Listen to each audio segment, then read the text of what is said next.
Welcome to the Australian Mining Weekly Wrap. I'm your host Cole Latimer and we'll be taking you through the news that it's affecting the Australian mining industry.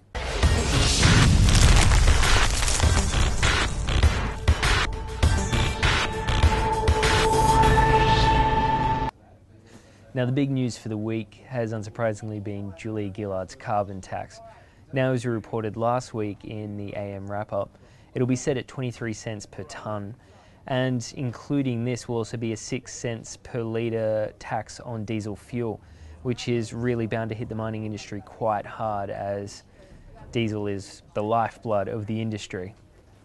Now, unsurprisingly, Rio Tinto's Managing Director for Australia, David Peevers, has come right out and said this tax is unfair and is bound to hit Australians where it hurts, in our imports, our exports, and most importantly in our investments, pointing to the fact that a lot of other countries won't be hamstrung by having this additional carbon tax on them, which may drive investment away from Australia to countries such as Brazil, which also pushes out a fair bit of iron ore.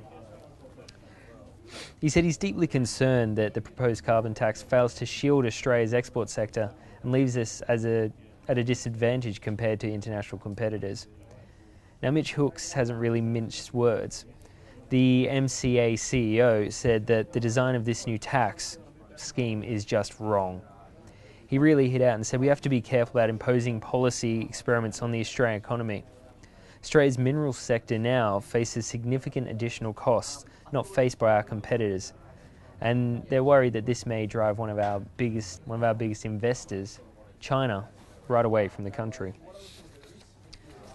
On top of this, the government also announced that it may look at closing some of the coal-fired power stations that we have here as part of the carbon tax, called a contract for closure, and it could result in the shutdown of up to 2,000 megawatts of coal-fired power generators. In New South Wales, they'll be looking at the Liddell and Lake Memora power stations, whereas in South Australia, they'll be looking at the South Augusta power station, which is reportedly the most polluting power station in the country. So how they'll fill this energy shortfall, it will be interesting to see. They've put forward solar, wind energy, geothermal, but we don't really have the infrastructure to support it. And with the electricity going up astronomically as it is, it's going to hit consumers once again. Now across to New Zealand, the royal inquiry into the Pike River tragedy is still going on. We've had geologists over there from Newman Energy speaking about how they were telling the mine management it was a dangerous mine, there was a lack of training, and they basically ignored important data and went ahead and mined anyway. Harry Bell, the former chief inspector of coal mines in New Zealand, actually told the inquiry that while the management knew there was extremely gassy parts of the mine and there was a lack of ventilation, they still went ahead and mined it. And he called these actions absolute madness. The inquiry is ongoing. And back to Australia, across to Western Australia, Fortescue have recently confirmed that they may be looking at a Hong Kong or China float for the company. The iron ore miners' spokesman said it's mulling the potential listing to strengthen its ties with the Chinese mills. And they've already actually begun conducting transactions in Chinese currency. Fortescue's head, Andrew Twiggy Forrest, told the Bow Forum in Western Australia that many Australian firms will probably be doing the same soon. And he said, I can confirm, and proudly, that Australia has, through Fortescue, started transacting in the Chinese currency.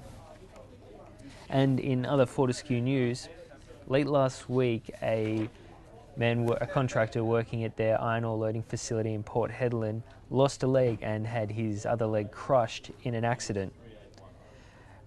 The accident came only days after another contractor was killed at BHP's iron ore loading facility in Port Hedland, wherein a crane toppled over and crushed him. Shadow's Mine Minister for WA, John Ford, accused the current government of having blood on its hands, saying that while the introduction of more safety mines inspectors in Western Australia has been good, around 22 in all, 14 of those were in the Eastern Goldfields, while only one was located in the Pilbara. The Construction, Forestry, Mining and Energy Union has said they'll be conducting their own investigation into just how this happened. And that's the news for this week. As always, we'd like to hear your feedback, so hit us up on our Twitter, our Facebook, or just email us at ozmining. And once again, thanks for watching.